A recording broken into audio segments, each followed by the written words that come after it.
भोपाल दिल्ली यात्रा के बाद पूर्व विधायक लक्ष्मण तिवारी आज सिरमौर मुख्यालय के रेस्ट हाउस पहुंचे, जहां पत्रकार वार्ता को संबोधित करते हुए उन्होंने बताया कि आगामी 23 जुलाई को सिरमौर विधानसभा स्तर पर बूथ सम्मेलन का आयोजन सिरमौर के यूकेएस पैलेस में किया जाएगा, जिसमें विधानसभा की सभी 243 बूथों के लोगों का संगम होगा।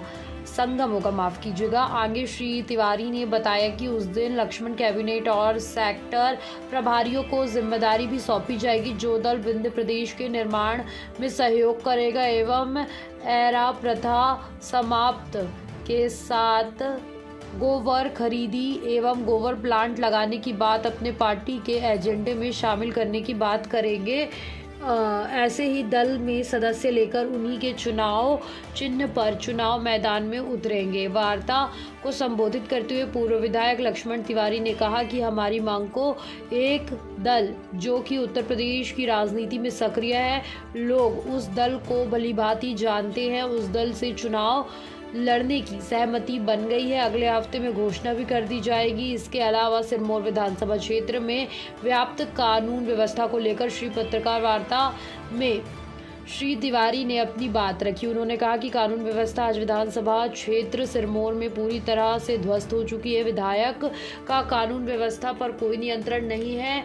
कहीं टोल प्लाजा में गुंडागर्दी होती है तो कहीं अतिक्रमण के नाम पर गुंडागर्दी कार्यकर्ताओं के द्वारा होती है। यहाँ किसी से छुपा नहीं है। जो महाविद्यालय बैकुंठपुर में स्वीकृत कराए गए हैं, निश्चित तौर पर स्वागत योग्य है, लेकिन दूसरी तरफ बिना जगह चिन्हित किए हुए विद्यालय छोटे से कमरे में संचालित करने का निर्णय लिया है। काफ़ी दुर्भाग्यपूर्ण है। महाविद्यालय की रूपरेखा अगर भूमि चिन्हित करके रखी जाती तो निश्चित तौर पर बैकुंठपुर समेत क्षेत्रवासियों को लाभ मिलता। जनता इसके कागजी निर्माण को कागजी निर्णय को पूरी तरह से समझ चुकी है और मुंह तोड़ जवाब देने के लिए भी तैयार है।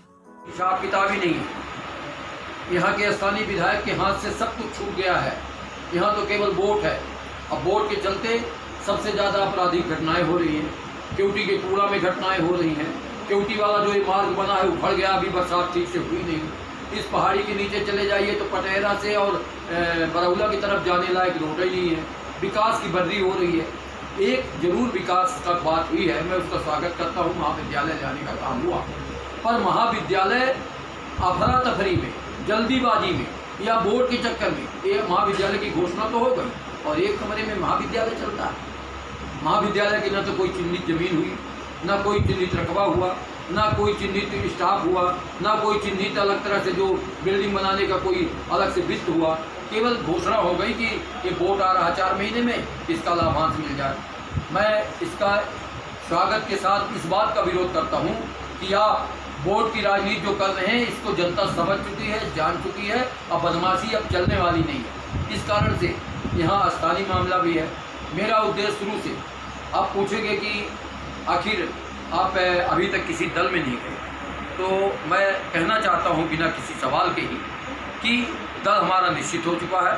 जो हमारी बात दल मानेगा और जो हमारी बात मान लिया है, लगभग पृथक विंध्य की निर्माण की बात अपने एजेंडे में शामिल करेगा। हमारे मध्य प्रदेश में जब चुनाव होगा तो उनको कहना पड़ेगा कि हम अलग राज्य के हम पक्षधर हैं।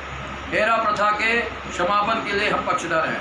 हम गोबर खरीदी करने के लिए पक्षधर हैं। हम गोबर प्लांट लगाने के लिए पक्षधर हैं।